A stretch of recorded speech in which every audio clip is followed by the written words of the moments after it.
Wow, this is great. Well, first of all, I want to thank Anne Marie for putting up with our email delays and getting back to you. So we're very honored to be here. Thank you, Anne Marie. Also for the Given Institute, and also to Sister Bethany with that great introduction. Though I have to admit, I'm a little bit confused why I was invited here. So I'm going to take a guess. This is the area of life where I guess usually wrong. In order to highlight better the feminine genius, it's a good idea to have the masculine knucklehead side by side. So that would be my part today. All right, great. All right, well, we want to give away a book. Okay, they're not moving as fast as we want. We got to get rid of the inventory. So anyhow, we have a book we want to give to. So who comes from the farthest place away? So is anybody here from Virginia? Farther. Okay, anyone here from out of the country? Out of the country. Wow. Okay. Who's the farthest? Have you guys met? Do you know who's the farthest? Ireland. Anyone? Scotland. I'm bad with geography. Yeah, we're both bad. Okay. We homeschooled our kids, so we never learned anything. Yeah. Yeah. Is Scotland farther than Ireland? Class? Yes, Scotland. Where are you from, sister? Okay, she wins, right? That's it. So much. Okay. So much for the Europeans. Okay. All right, very good. That's it. Okay, here you go. So This is our latest book, and you have to promise to write us a glowing review on Amazon. So already you're seeing the choleric temperament. She hasn't seen it. She may not like it, and she's supposed to write a glowing review. So this will all become clear as we go on. Well, anyhow, thank you very much. Our goal is to help you identify your temperament and also the temperament of others. That's oftentimes interesting, but mainly your own temperament, and then understanding that, how you can become a better leader. And so I was thinking when Father gave his homily, he was talking about, okay, you see Christ on the cross, that's how you learn who you are. And then if you look in the mirror, you learn who you are. So this is going to be the mirror part. Okay, we'll let somebody else handle the cross part. So first of all, what is a Catholic leader? And I like the definition by a French Catholic philosopher. There are such things, 5 or 6 of them. A French Catholic philosopher, Jean-Luc Marion, and he was at Duke University, and somebody asked him, what's a Catholic leader like? And he unhesitantly said, and then what does it differ from other leaders? How does a Catholic leader differ from other leaders? And he says that a Catholic leader, a Christian leader, would see things from the point of view of God. And most leaders see things either out of self-interest or the mission statement of the organization or pleasing the constituents or pleasing the stockholders. But a Christian leader would see things from the point of view of God and would lead that way. So we're going to try to keep that in mind of how knowing more about yourself and your temperaments is a tool for that, would help you to be a better Catholic or Christian leader, trying to understand what God's will is and trying to make that happen in the world. That, of course, would entail humility, service, and love. These would become high priorities. Why? Because they are high priorities that we see in Christ. It would be emphasizing self-giving more than self-getting. It would also have encounters, to use a word Pope Francis likes to use a lot, of drawing people into God's love. That is, we sort of can measure our leadership abilities and skills by whether or not we help people to see things as God sees them, and to see God is to feel the love of God. So a Christian leader would be more of a servant leader, because that's how Christ does it, and would want us to do it as well. Now we're going to use the temperaments. So now I'm shifting to the temperaments. There's 4 classic types of temperaments: the choleric, the phlegmatic, sanguine, and melancholic. We're old school about that. We use the old-fashioned terms, but if you were to study the temperaments in psychology today, they wouldn't use those terms. Well, maybe a Catholic school would, but as a general rule, they would talk about stuff like responsiveness or impulsivity. And what it's really trying to get a hold of, really, is how you tend to react in certain situations. And I have to admit, in our marriage, not only am I taller than Laraine, but we had other differences as well, and our temperaments were totally opposites, and this will become pretty clear. We found it invaluable in our marriage once I understood Laraine better, and she understood me better. Well, everything's gone swimmingly since then. Anyhow, but also because Lorraine's choleric, we've written 3 books. If it was up to me, there would be no books written. And as Sister already mentioned those. So temperament is our tendency to react in certain ways. Now, it's not our whole personality. If you study the Myers-Briggs and things like that, they're going to tell you, I got your whole personality. But temperaments is a little more modest than that. But it's a critical part of your personality, but not the whole shoot match. In other words, your personality will also have your culture, the environment, the family of origin, your faith, the decisions you make, the repercussions of your decision, your education, your birth order.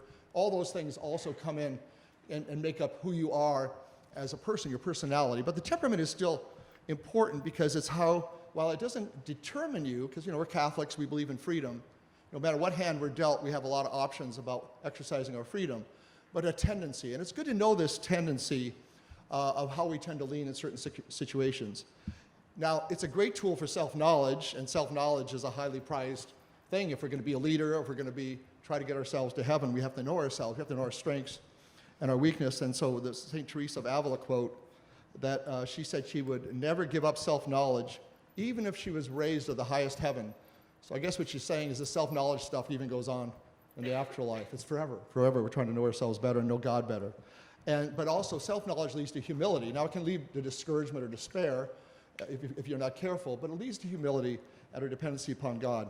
And because this is a Catholic talk, you always have to have at least one reference to Thomas Aquinas. So let me just do that right away so I don't forget. The great Aquinas quote that grace builds upon nature. So we're going to talk about nature here, but all the time try to kind of connect it the way that God's grace impacts us. All right, so now Lorraine's going to talk about the choleric temperament. I introduce to you Laraine Bennett. Okay. Well, I have a confession to make. Before I knew about temperaments, I used to think that art was just like me, only bad. But then I learned about the temperaments, and I discovered that those peculiar characteristics that he had, that I thought he was doing on purpose to annoy and harass me, I discovered that these were actually aspects of his God-given temperament. So it's the way he's hardwired. It's God's gift to him as part of his personality. So I discovered that when he doesn't, for example, answer a question right away, like, what do you want to do tonight? Or what do you think about this great idea I have? And he doesn't answer right away. It's not because he's angry at me, or he's like antisocial or something like that. It's actually he needs to think about things longer than I do. So I would respond right away, but he responds slowly. So immediately, we have already, like, a whole bunch of arguments and misunderstandings are immediately diffused just by understanding temperaments. And it's a great help to us in our marriage. And also, it brings us, like, kind of to the real reason to understand temperaments. It's not to label yourself. It's not to put people in a box. It's not so that you can become a temperament bully. That's just the way I am, girlfriend. It's rather so that we can become more understanding and accepting of ourselves and others. And we can, in fact, the more we understand our temperament, the less we're going to fall prey to just falling into a habitual reaction along the same lines of our temperament. We can become more free to choose to respond in different ways. Each temperament has its own strengths and weaknesses, and once you understand your temperament, you'll be more likely to understand quickly what are the virtues that you most need to grow in, and also where we really need to rely on Christ. So we're going to do a brief overview of the four temperaments, the classic four temperaments, and we're going to try to show how we can become true Christian leaders who use God's gifts to lead souls to Christ. So the four temperaments, as Art already mentioned, choleric, phlegmatic, sanguine, and melancholic. So the choleric, I'm starting with the choleric. That's some people say choleric. Anyway, your original type A personality. So they have quick, intense, and long-lived reactions. And it makes them decisive, tenacious, and driven to follow through. They're determined, energetic, forceful, and confident. Now, what you want to remember about cholerics is that they love to be in charge. And they don't have to have any actual experience in the situations in which they decide to take charge. We can all think of a notable public figure who exemplifies this. I'm going to build a great wall. It's going to be the best wall, right? Cholerics are fiercely independent, self-motivated, and strong-willed. They're sometimes accused of rolling over people once they've set a plan in motion, of being stubborn and demanding, opinionated, competitive, argumentative. Now, any of you out there who are cholerics, that won't bother you. You'll say, thank you for the compliments. As an example, our youngest daughter, Lucy, is a choleric like me. And she was helping us. We also wrote a book on the temperament God gave your kids. Anyway, so she was helping with that. I had a list of strengths and weaknesses, and I was saying, read over these strengths and weaknesses and tell me what you think. And she reads over and she goes, I just have one question here.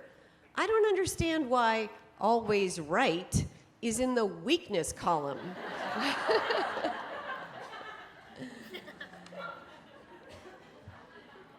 So cholerics are the ones who are always debating everything you say.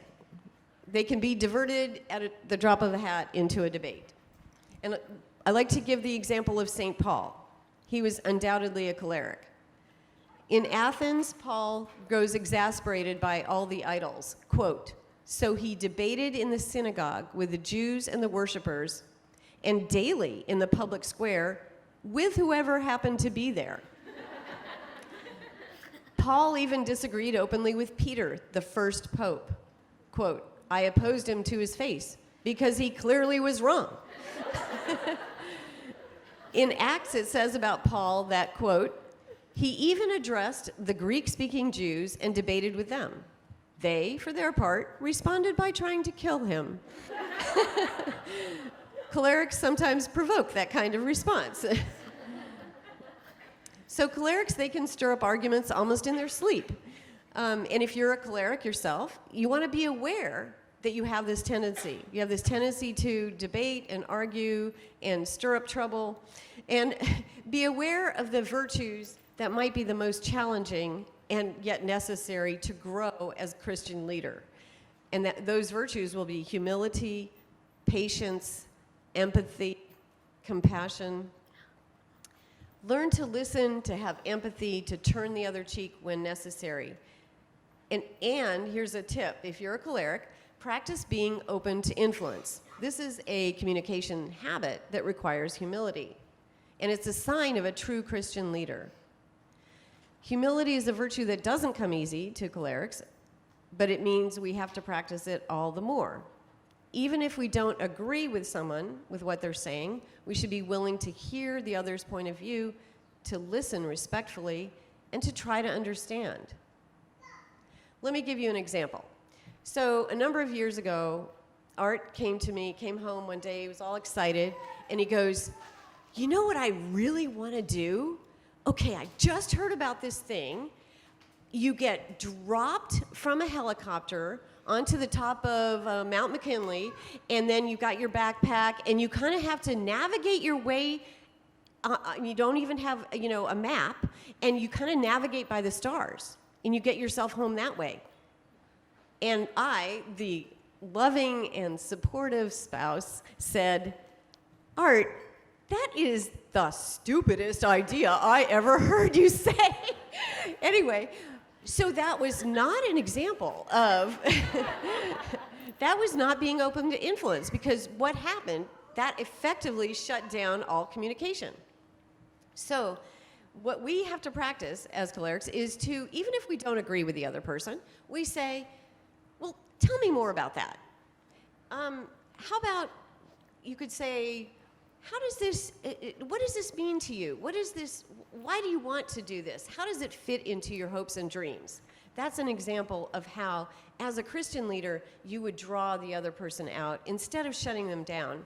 And even if you're right, and in fact, of course, I was right, because The last time we went camping, we couldn't even get the Coleman stove to light.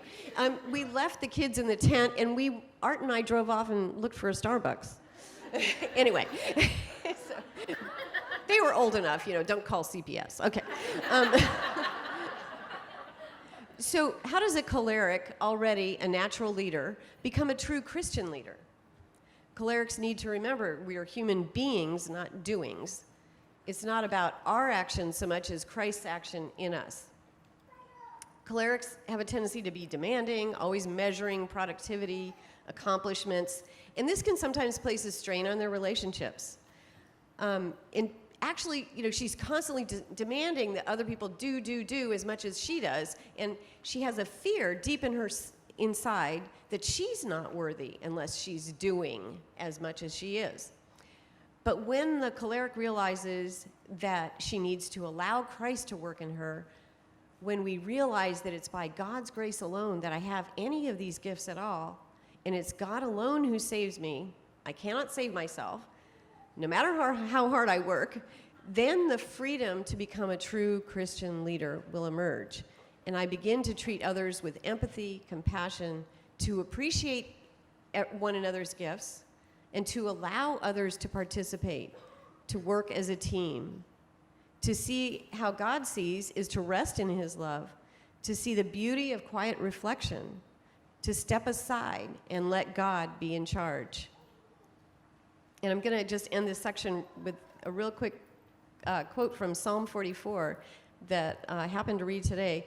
"It was not in my bow that I trusted, nor yet was I saved by my sword. It was you who saved me from our foes." And that's a good psalm for a choleric to read.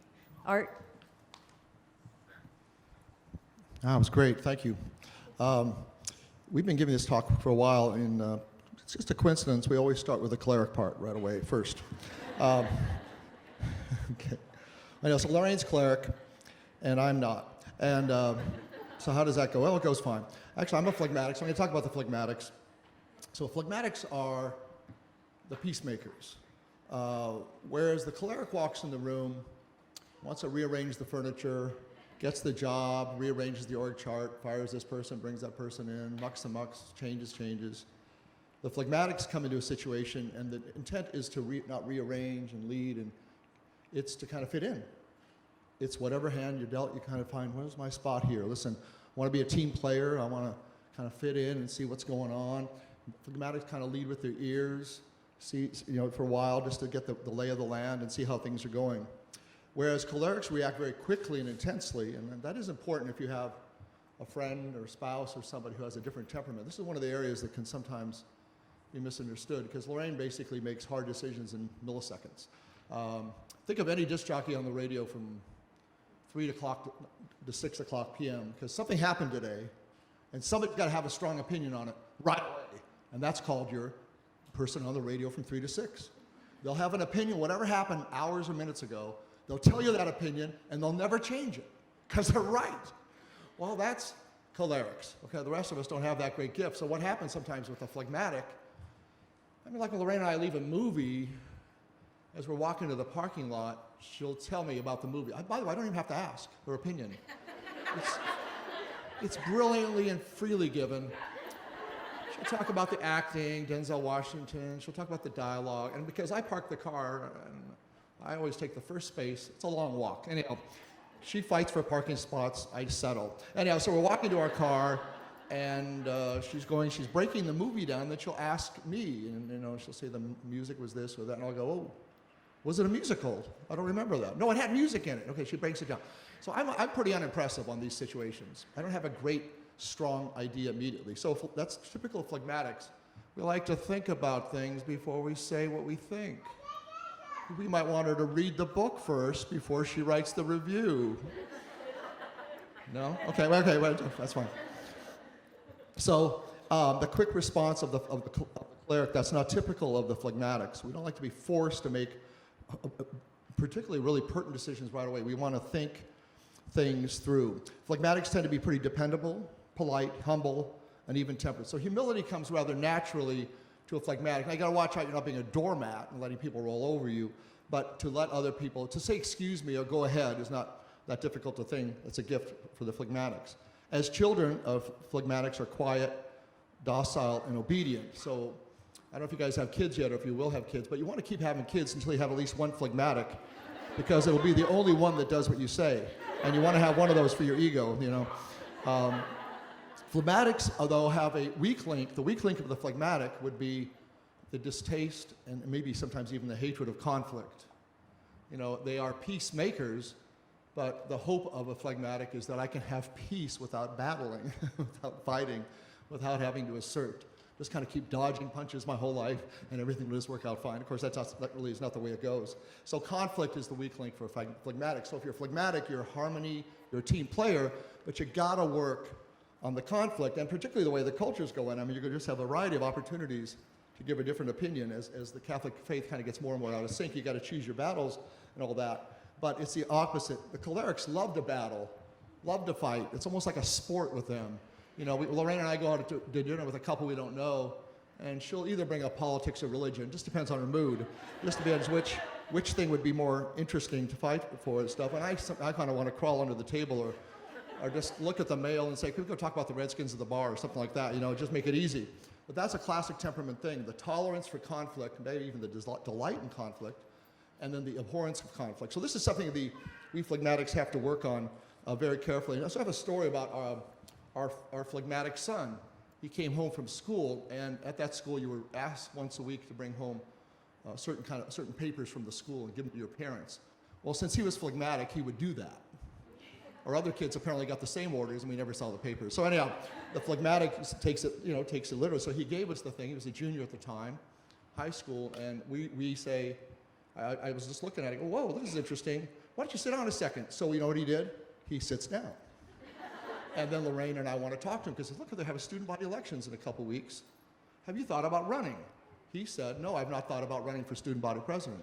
And one of us, probably Laraine, said it right away. So I think you should. Of course a cleric mom would say that. I think you should. And so we talked about it, and he said, well, you know, you're pretty popular. You got the grade point average you need. You know, what do you got to lose? Why don't you do it? And you know what he did? He did it. And then he won. See how easy it is with phlegmatic kids? Isn't that great? Now, what happened then was interesting. Because he won, he made promises to different constituencies in his little high school. Like, you know, maybe, we're not going to have the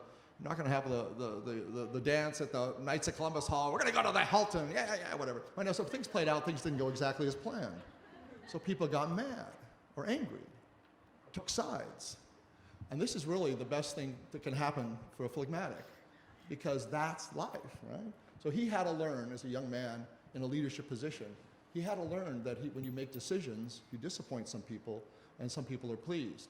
This is not that big a deal to the clerics as a rule, but is a tremendous cross for the phlegmatics. But I also often think, remember when Mother Teresa, I guess you guys weren't alive then, but you may have heard of it. Mother Teresa came to the prayer breakfast in Washington, D.C., down here, and she was flown in all the way from Calcutta, and I think it was Democratic Congress, Democratic President. And so they asked her to give a talk, and I'm sure they were really hoping that she would just talk about the poor, or the spotted owl, something like that. But right out of the gate, after they have this big hall and all these people to see her, and they flew her in from India and they had to fly her back, she just started talking about abortion. She just started talking about the A word. And boy, people were memorizing that carpet in that hall that day. It was extremely tense because there were a lot of people of a different opinion. But I've always thought that was a great opportunity. That was a great example of, as far as I know, she's not, well, I don't know her temperament. It's hard to tell the saints' temperament. They're so balanced. But that was a moment where she had the audience, she had the cameras, she had the moment, and she seized it. And she talked about the scourge of our country. And sometimes, as phlegmatics, we've got to be reminded of that. You've got to sometimes take on conflict to be a leader and get things right. So that's the challenge for the phlegmatic. You want to get along, and I think the real message for the phlegmatic, for us phlegmatics, I guess I'm confessing here, is that true peace comes actually as a product of the truth and saying the truth. It doesn't always come right away. It's not always easy, and that's something that where it's natural for the choleric, something that has to be learned by the phlegmatic. There's other things as well. A certain kind of confidence. It's also the least naturally confident temperament. So it's very tempting to nag phlegmatics. Hurry up, give an answer, you can do better, that kind of thing. It doesn't work too well because it kind of pounds them into more discouragement. Better is really to remind them of the strengths that they have, the graces that God gives them, and the way they can overcome things as well. You sometimes might have to remind them that sometimes Christ said turn the cheek, and sometimes Christ said let's turn over the tables. You want to be kind of prudent.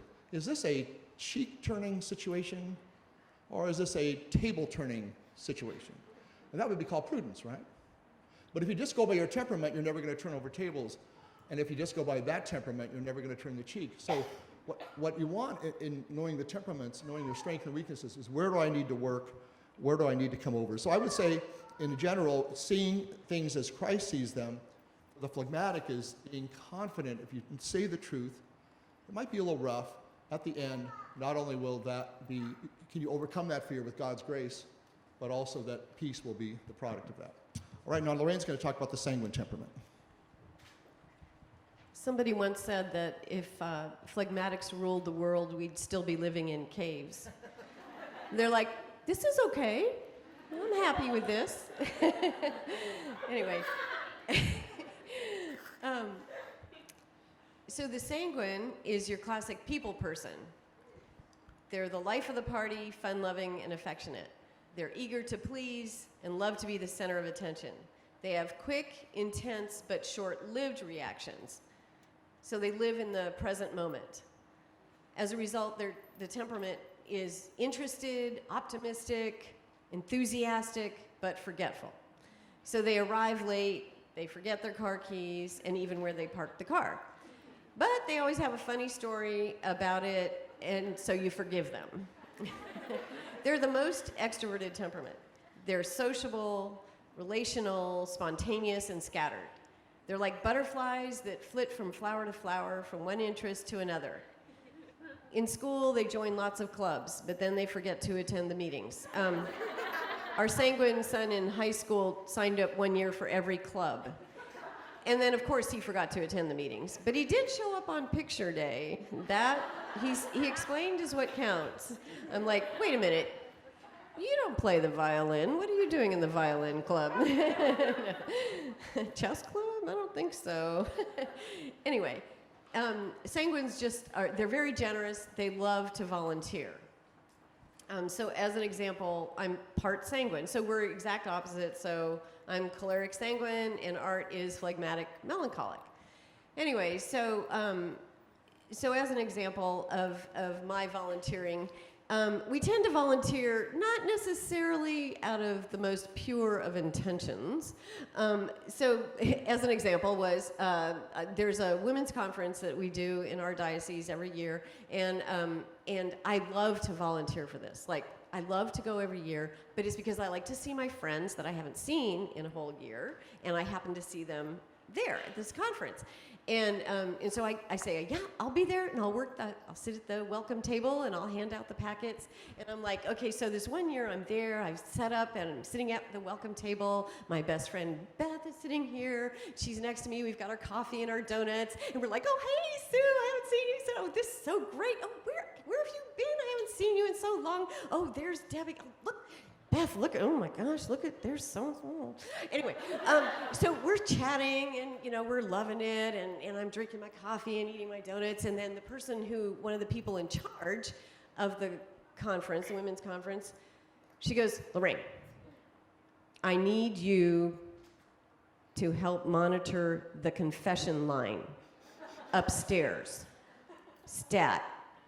And I'm like, no, not the confession line.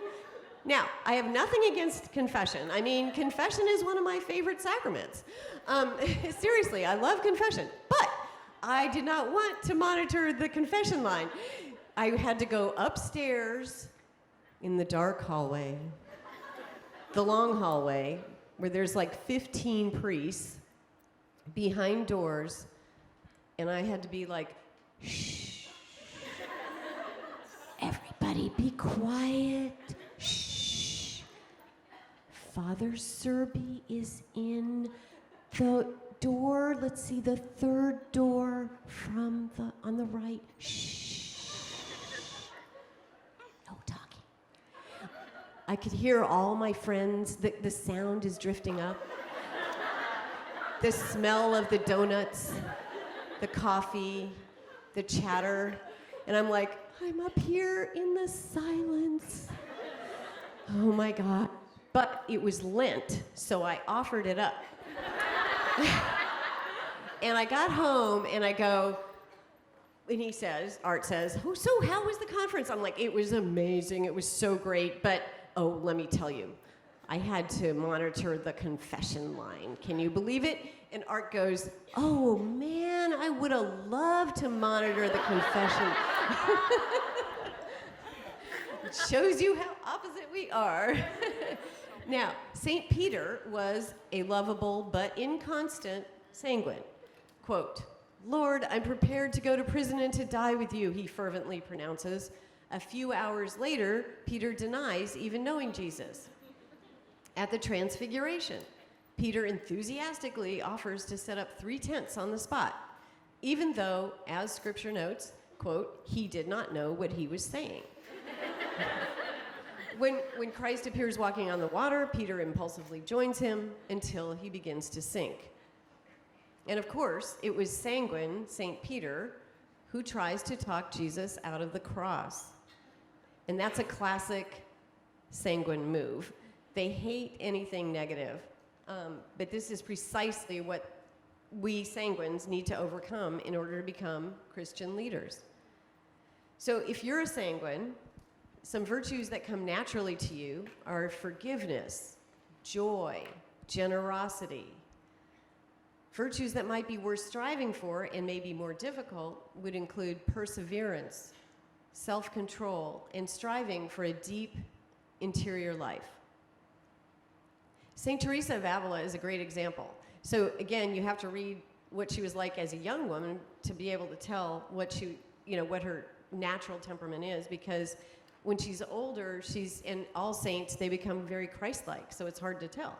But anyway, as a young woman, she used to love to sit in the parlor of the convent and chat with visitors. She was charming and attractive, and she had many visitors, and apparently even men would come and visit and would fall in love with her. And she was very witty and beautiful. But eventually, she came to understand that this was not the path to holiness. And so she began to embark on a very serious prayer life, which eventually led to her becoming a great mystic and author of many books on prayer and the interior life.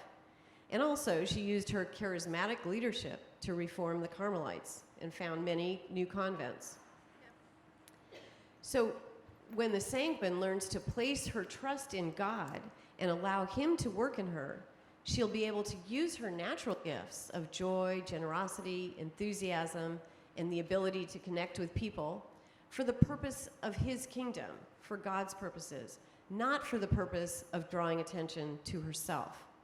The need to be acknowledged can place a strain on relationships with the sanguine, because the sanguine has this natural tendency to draw attention to herself.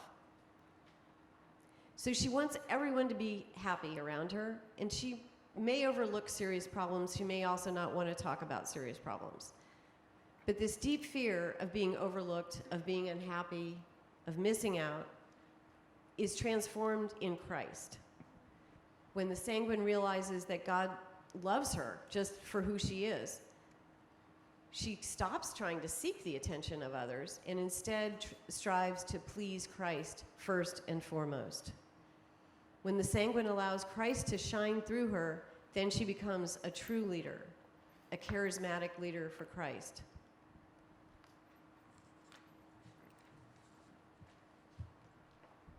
Excellent. All right, there's only one more temperament left. It's called the melancholic.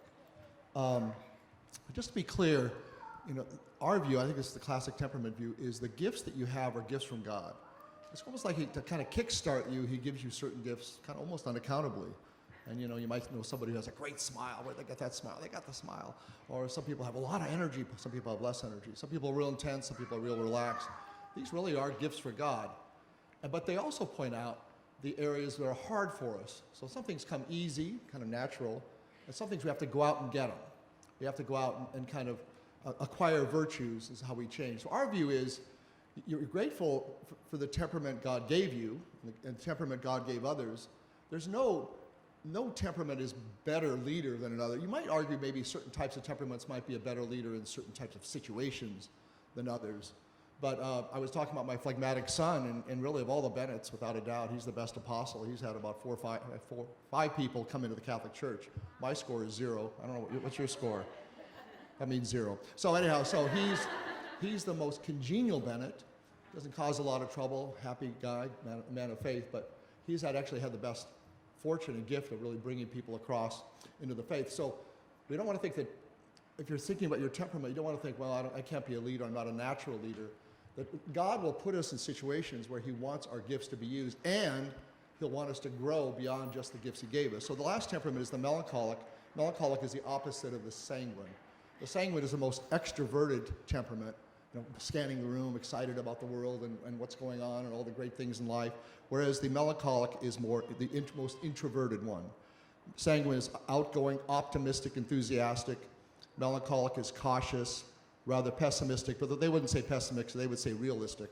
I'm realistic. And serious, because life is serious. There's important stuff we got to get done here. We can't be fooling around all the time, okay? Do I have to carry the burden of reminding you of that? If so, I will, says the melancholic.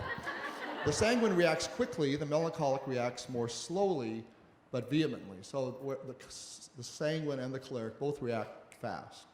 The phlegmatic and the melancholic tend to be much more deliberate and not as quick. Once the reaction is registered, however, by the melancholic, it's very intense, and it's usually locked in. Melancholics, when they make a decision, they usually don't waver too much, but sometimes it can take them a while to make a decision. Give me an example. Our melancholic daughter actually went to school here at Catholic University, and she's having a great life. It's all working out great. Well, anyhow, she got a college job, but you know college jobs, not really jobs. It's kind of like glorified babysitting to give them some money to keep them alive. So she went to the fitness center. Somewhere here there's a fitness center, and her job was to make sure that the people that came to the middle of Catholic University campus and used the fitness center were indeed Catholic University students. Nobody was going to sneak in under her watch. Okay, so anyhow, what she would do is she checked the student body card, and as she was sitting there, it wasn't very busy.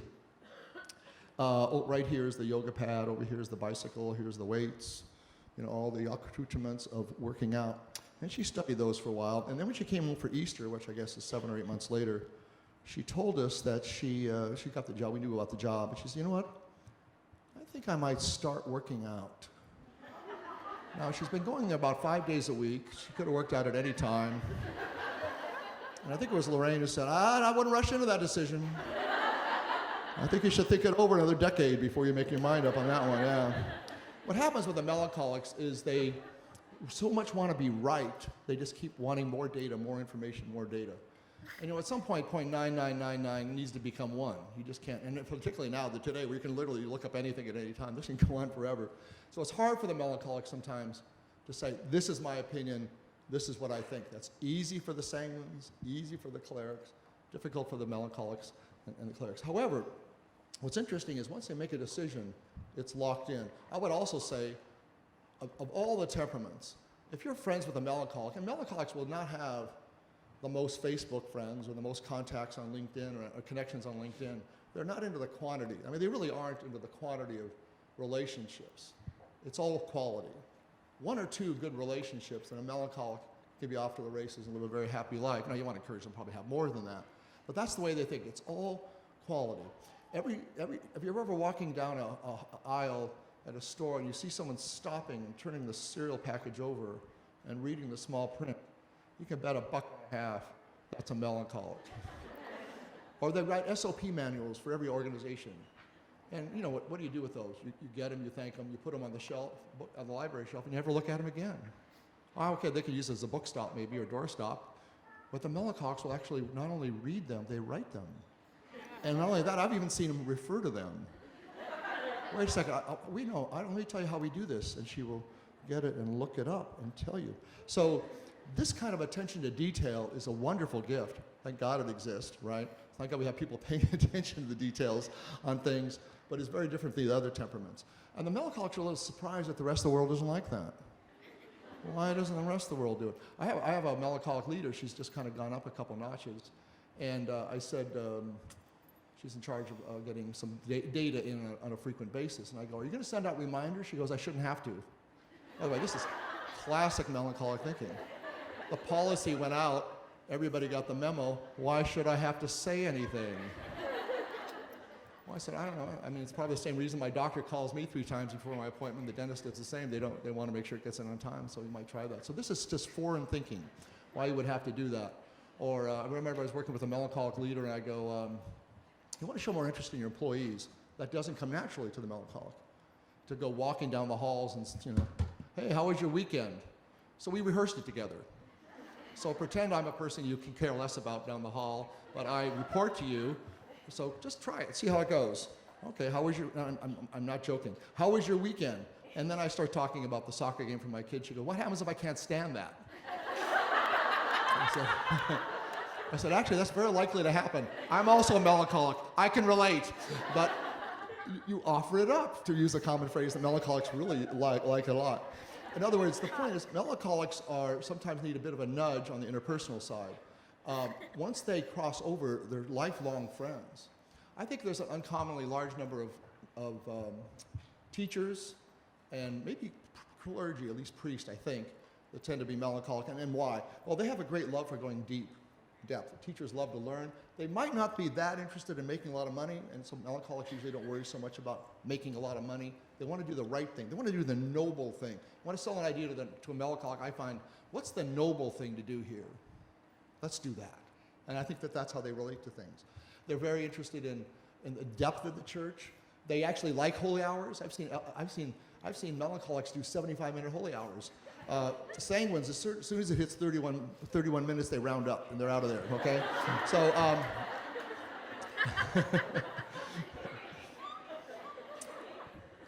anyhow, one story. Laraine had set a deadline for me because I'm a phlegmatic, and so I don't always meet my deadlines. I don't think I mentioned that earlier because I keep putting off these tough decisions. The deadline was the following. We had to repair our bathroom. We had a problem with our bathroom. She said, you have till May 1st to fix the bathroom. If you don't get it done by May 1st, I will take over.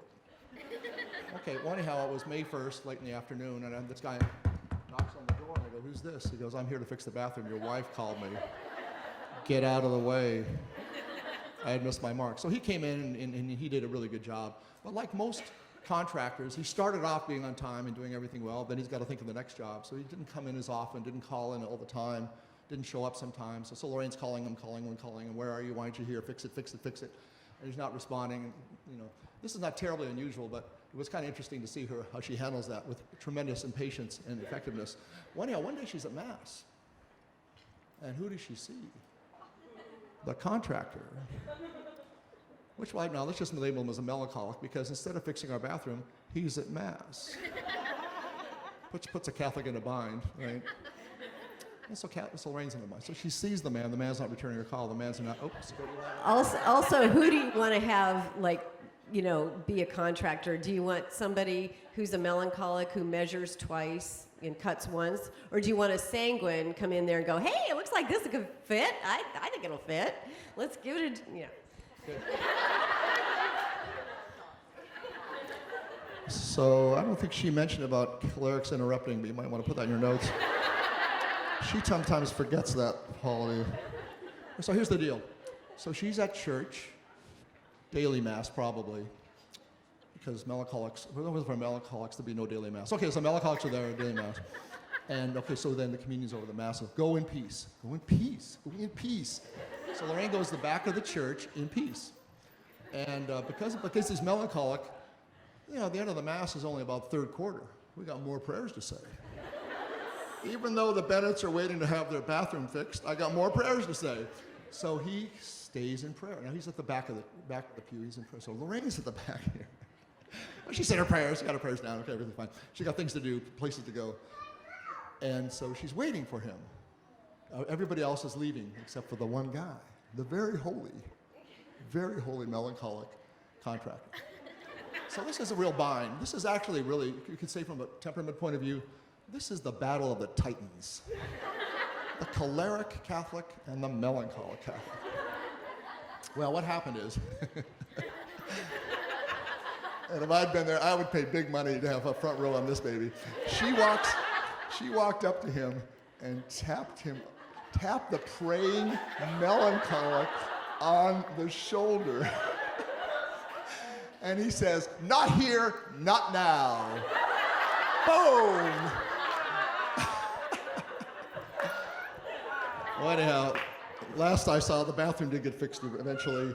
I don't know how that's going to work out on the other end, but it was a good example of a choleric, I think, a good example of a player showing great patience. She didn't fight back, so she just walked away. And that was anyhow, so the point is, the temperament is our God-given gift, and that's great. Now we want to grow though in virtue, and so we don't think you actually change your temperament; you just acquire more virtues. So he could probably maybe use a little bit more on his end, planning and all that, and stuff. And so we've kind of gone over the gifts of the temperament you want to be grateful for. And as much as you can, you want to be grateful to God for the gifts of everybody you meet. But everybody in life will have opportunities where they can grow. And the temperaments kind of give you a clue.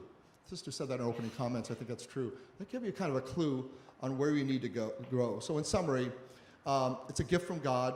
Temperaments do not put us in a box. Some psychological theories do. This one doesn't. You don't have to react like your temperament. You're free to do it other ways. It awakens us, both the gifts that God gives us and the gifts he wants to give us through leaning on him more as well. These are natural gifts that God gives us, but with the grace of God and the supernatural abundance that he gives us, we can change. One last thing is that St. Catherine of Siena would talk to God, and he would answer. And she just said, "Why didn't you give all of us?" It's not a bad question. Same way what St. Peter says, "Do we really need the cross?"